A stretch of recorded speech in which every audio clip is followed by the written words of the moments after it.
Daniels Talent Solutions is celebrating 10 years. And as a part of that 10-year celebration, we're sitting down with some of the people that have been in community with us over the last 10 years because it hasn't been a solo act.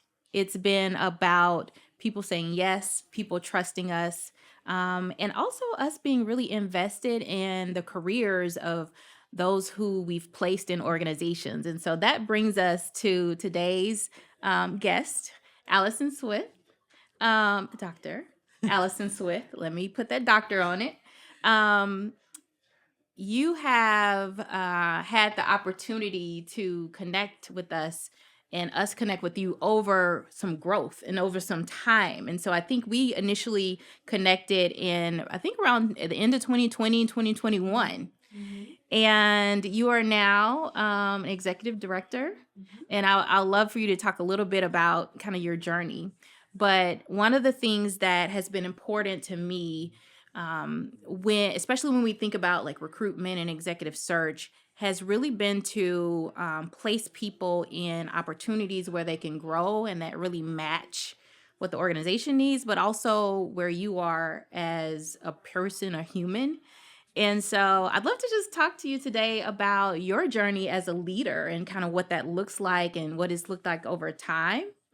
And then we'll talk a little bit about just the work that you're doing now. And so in this climate, there's like ever growing pivots and things that are needed as leaders. And so I hope we can also learn a little bit about how you're navigating kind of this current time. So Allisyn, thank you so much for being here today.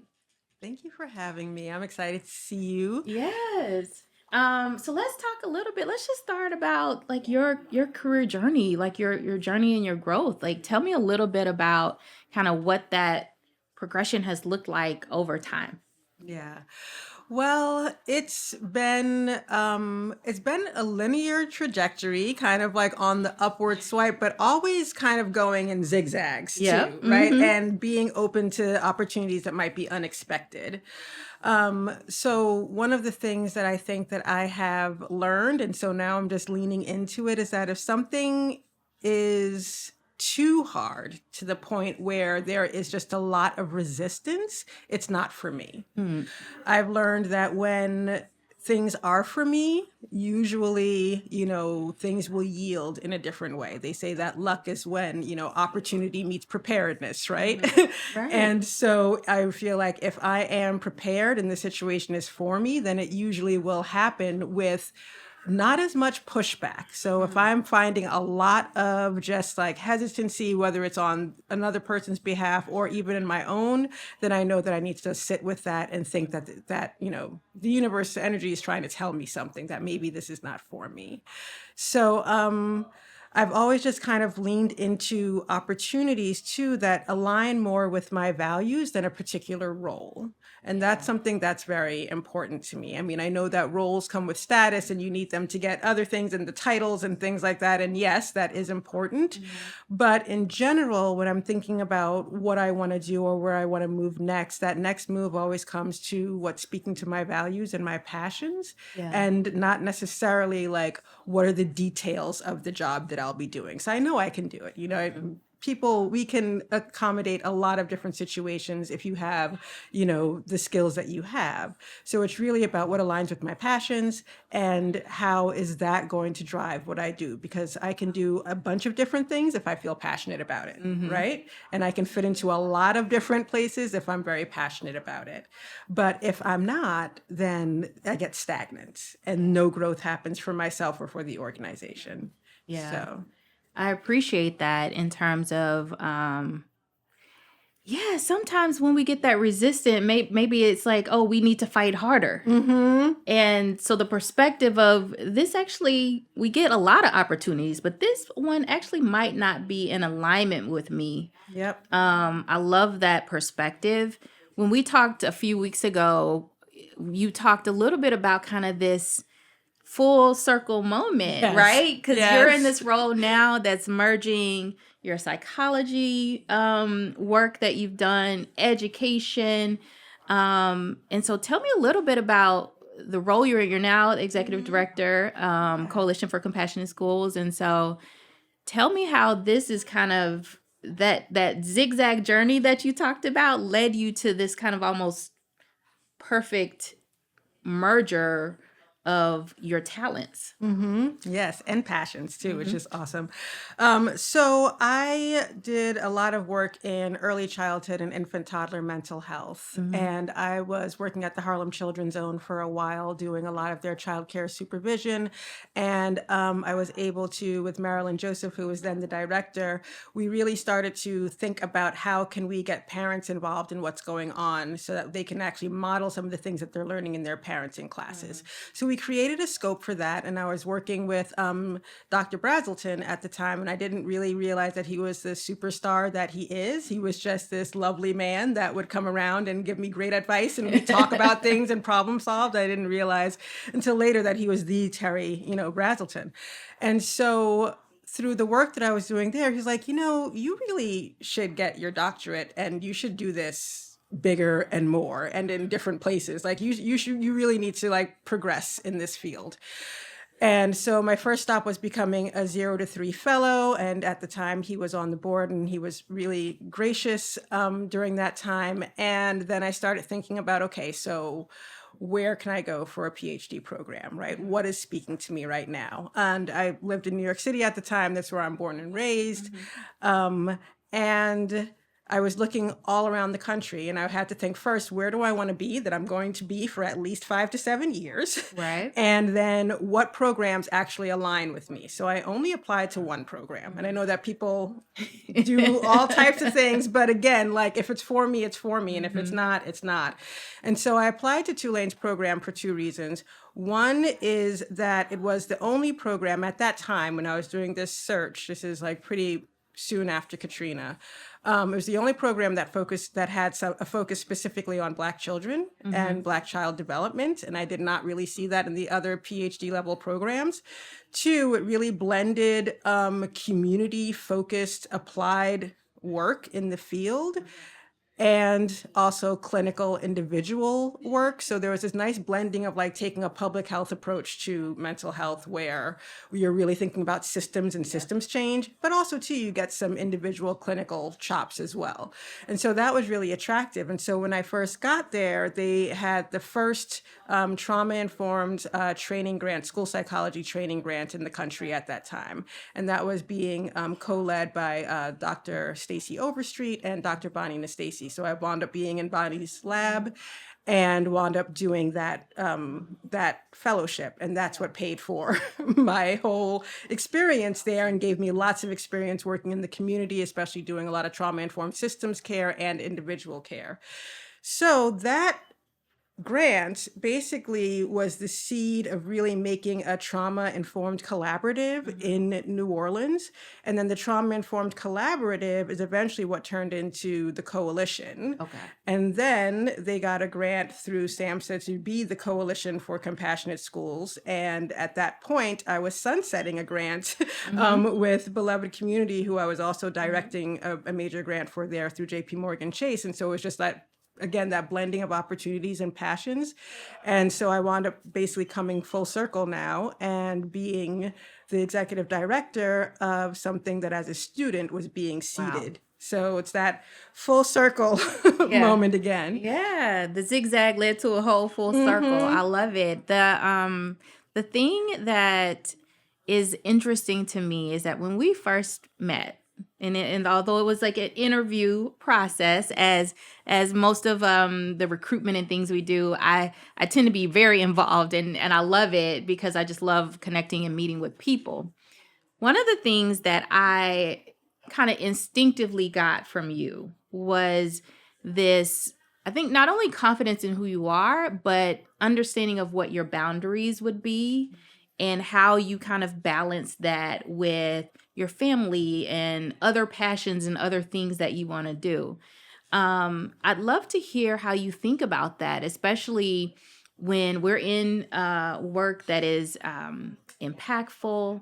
There's always something to fight for or do, and how you have kind of balanced being able to show up for the important work and then also put boundaries in place, because I think a lot we meet people all the time who are eager to say like, yes, I will do this role. Yes, I will do this work. And even when we show them like what it will entail, there's a hard press of like, you know, how do I say no to, and how do I set up my boundaries? So I'm curious how you think about that as a leader. Yeah, well, I always think that, first of all, there's a lot of opportunity in no, right? And so, I'm learning that. yes, exactly, right? So it's not that you're saying, it's not like no is a closure, that it absolutely crosses things off, right? And so I always try to think about it like there's boundaries and then there's borders, right? When you set up a border, you can't cross it. Okay. Right? A boundary is something that's a little bit more flexible. And within that, you have to think about what your passions are because you're a whole person. And Right. so I refuse to be separated and categorized like, okay, this part of me today is a psychologist, this part of me today is a mom, this part is a wife, this part. No, I'm just one person. And so within that, how am I always blurring the lines in a way too, right? A lot of the work that I do and a lot of the passions that I have are around like uplifting opportunities for Black children and making sure that they have connection. Well, I'm raising a Black child. So how can I give all of my time to things that are external in my house when that means I'm not living my values in my house, right? And so how can we do that? It's very easy if you think about it, is that there are times when you're going to lean in to either one more than the other, and then you have to just accept that. Like right now, I'm doing this grant. It's taking up all my time. My daughter's like, "You haven't been home." I'm like, "Yeah, but you know what? We're spending a month together in July. You're gonna be like, I'm around my mom too much, right? So when it's time to lean in, you lean in. And sometimes those things seem like they're in tension with one another. But if you remember that you're a whole person that has needs, then it kind of all makes sense. It's like, this is what I need to do in the moment. This is my work, and I love my work, and I'm passionate about my work. I'm also in love and very passionate about my family too, and about other things that I love to do. My yoga practice, exercising, writing, all those things are part of me.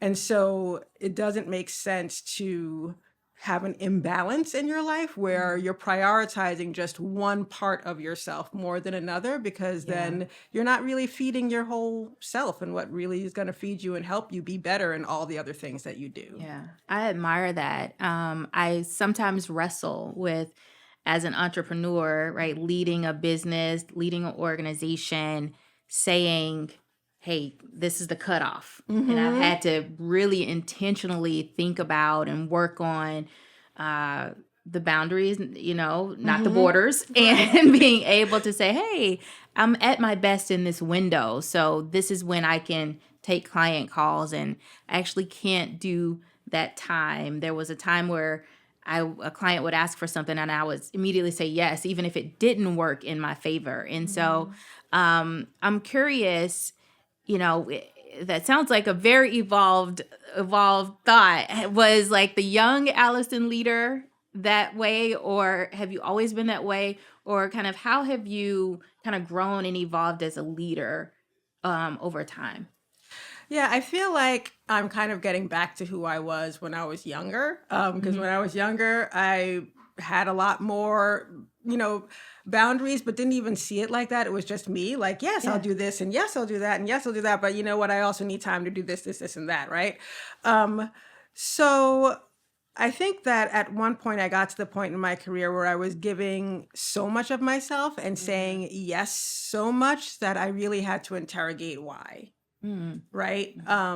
Is it, we say yes sometimes, especially as Black folks in the professional world, is it to avoid punishment in some way? Is it because I don't feel like I am doing enough? And so I really had to make the decision that I'm not going to make decisions based on fear or not enoughness. And if that's where my yes is coming from, then it can't be a yes. And also, too, realizing that the more I ran myself into the yes zone doing way too much, I wasn't doing my best work. And then that takes away opportunities after a while, right? You keep saying yes, and then the work, starts to decline, then less people are going to want your work. They want you to be that optimum person that they know that you are. And you can't do that if you're trying to do everything. So that's kind of where I landed, is that I can't make decisions based on fear or me feeling like I'm not enough in some way. So I have to interrogate my, choices in that Yeah. way. And when I feel like, oh, you're just doing this because you're afraid of some kind of clapback, or you're afraid that if you don't take this, you won't get that, that's not a reason to do it, Hmm. you know? Yeah, I love that idea of interrogating kind of behind the Mm-hmm. reason, right? That takes, for me, I had to do a good amount of therapy to kind of really think about, like, Yanika, why are you saying yes to these clients? Like, how do you honor your voice, and how do you honor kind of what you want, and what you want this kind of lifestyle and leadership kind of to look like over time? So I appreciate you kind of talking a little bit more about that, especially as we have entrepreneurs or leaders who are kind of looking to progress, trying to Mm-hmm. figure out, like, how do I balance this? How do I, put my boundaries up? So I appreciate all of that. Yeah. When you think about kind of the work that you're doing now, right? And so this kind of full circle moment, how are you being challenged? And we don't have to, go into super details, but I'd love to hear about, like, um what is kind of the right challenge? How do you kind of determine, we talked about the resistance of Mm-hmm. something, but then in roles itself there are challenges and things that you're trying to grow and do. So tell me a little bit about kind of what is challenging you right now as a leader, and how you're thinking about, like, investing in yourself to kind of overcome that challenge. Yeah. So, I mean, right now, I mean, plainly, one of the biggest challenges right now in nonprofit Mhm. is not having the funding, Funding. Yep. right? The funding is huge. We are 80% funded by the federal government. Mhm. So we're trying very hard to diversify that. But Mhm. being that so many programs are being closed, so much things are being pulled back, that's my main challenge. And so within that, I think that I've felt an incredible responsibility to my staff, Yeah. and to make sure that they feel held, and that whatever happens, that they have options. I always try to lean into, how am I developing these folks as people, so that they can be marketable wherever. And of course, it'll benefit us as an organization, because I'll be like, look at these team of badasses that I Yeah, have, right? Of course you want to absolutely. fund us. But also too, thinking about them as individuals, Mhm. and how they might progress. And so when things come up, I always think that, like, what is the lesson to be learned here? Mhm. When I was first hired into this position, grant writing and funding was not at the forefront of the Yeah. position. It was really just like collaborating and Mhm. partnering. And so I'm like, okay, so what is that telling me? And what it's telling me is that I need to lean into what I know that I do, which is collaboration and partnership. Mhm. Right.